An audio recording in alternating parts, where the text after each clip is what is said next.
বাংলাদেশের ইতিহাসে সবচেয়ে ঐতিহাসিক সমাবেশ কোনটা বলতে পারেন?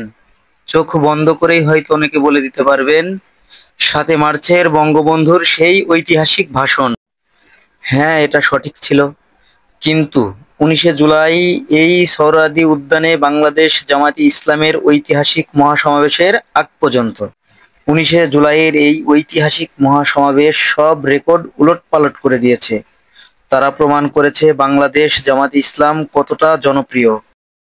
তারা প্রমাণ করে দিয়েছে ভ্যান চালক, ডাক্তার, উকিল কিংবা এদেশের সংখ্যালঘু সহ কিশোর, যুবক অথবা বৃদ্ধ সকল শ্রেণীর পেশার মানুষের হৃদয় কিভাবে জয় করতে হয়। তারই প্রমাণ এই মহাসমাবেশের লক্ষ লক্ষ মানুষের নিঃস্বার্থ উপস্থিতি।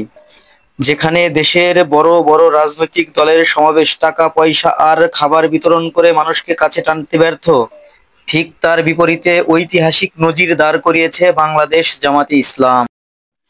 জামাতের এই মহাসমাবেশে দেশের সকল প্রান্ত থেকে মানুষ নির্দ্বিধায় চলে এসেছে, সঙ্গে এনেছে শুকনো খাবার, চিড়া, মুড়ি আর রুটি।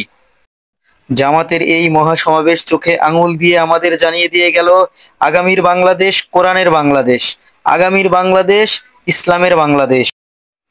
প্রিয় কলিজার ভাই বোনেরা, দুনিয়ায় এই ক্ষণস্থায়ী জীবনে যারা শুধু ভোগ বিলাস, নিজেদের আখের গোছানোর রাজনীতিতে ব্যস্ত, আমরা তাদের পিছনে না ছুটে আসুন এমন একটা দলের ছায়াতলে, যে দল শুধু পার্থিব জীবনের রাস্তা দেখায় না, বরং আপনার আমার আখিরাত যাতে পূর্ণতা পায় সেই পথেরও নির্দেশনা দেয়। প্রিয় বন্ধুরা, আমার এই চ্যানেলটি ইসলামের পক্ষে আর বাতিলের বিপক্ষের কণ্ঠস্বর।